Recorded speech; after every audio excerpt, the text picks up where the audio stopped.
عمره أكتر من 150 سنة، ليه حوالي 4300 فرع على مستوى الجمهورية. بيعتبر ذراع وشريك أساسي للحكومة في تقديم خدماتها للمواطنين وفي التحول الرقمي والشمول المالي.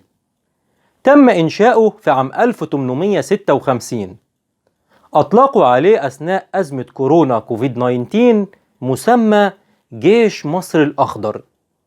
هنتكلم في حلقة النهاردة عن مؤسسة من أقدم المؤسسات المصرية، وهي البريد المصري. أنا بشوي أفلامين عكس التيار. تحتفل الهيئة القومية للبريد بعيدها القومي في شهر يناير من كل عام منذ تأسيسها في يناير عام 1856، وهي أحد أقدم مؤسسات الدولة التي تمتلكها وزارة الاتصالات وتكنولوجيا المعلومات، حيث يبلغ عدد عملاء البريد المصري أكثر من 26 مليون عميل، ويقع مقر الهيئة الرئيسي في القرية الذكية التابع لمحافظة الجيزة. يقدم البريد المصري العديد من الخدمات، ومنها الخدمات البريدية، وهي تشمل جميع أنواع المراسلات والطرود، خدمات الشهر العقاري، خدمات الأحوال المدنية، الخدمات التأمينية، خدمة وصلها البريد المصري، خدمات المرور، خدمات الإسكان، بالإضافة إلى منصة مصر الرقمية. وده طبعا يا صديقي بالإضافة لأهم شيء بيقدمه البريد المصري، وهو حساب توفير البريد المصري. بيلجأ طبعا الآباء والأمهات لفتح حسابات توفير لأطفالهم أو حتى ليهم هم شخصيا كنوع من تأمين المعيشة.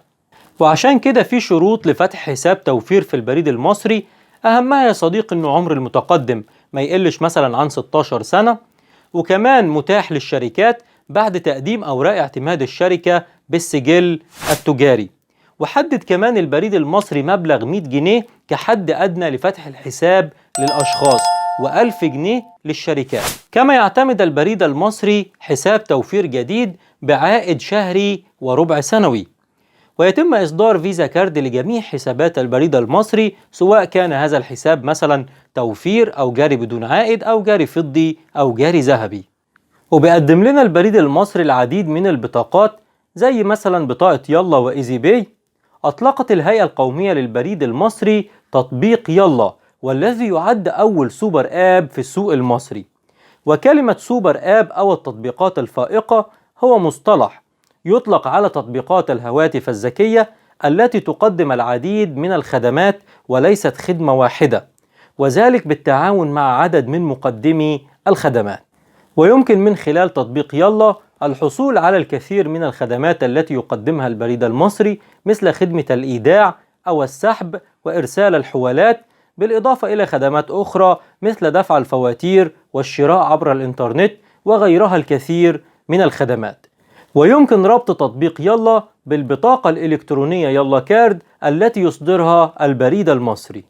كما تتميز بطاقات يلا وإيزي باي بسهولة ربطها بجميع البنوك الإلكترونية، وكمان ربطها بحساب البايبال واستقبال الأموال عليها. وده طبعا بيشهد تطور كبير جدا في البنية التحتية للبريد المصري وتحولها إلى مراكز خدمات بريدية متكاملة. ودي كانت حلقتنا باختصار عن البريد المصري. لو عجبك الفيديو اعمل لايك واشتراك في القناة وفعل زر الجرس علشان يوصلك كل جديد. شكرا.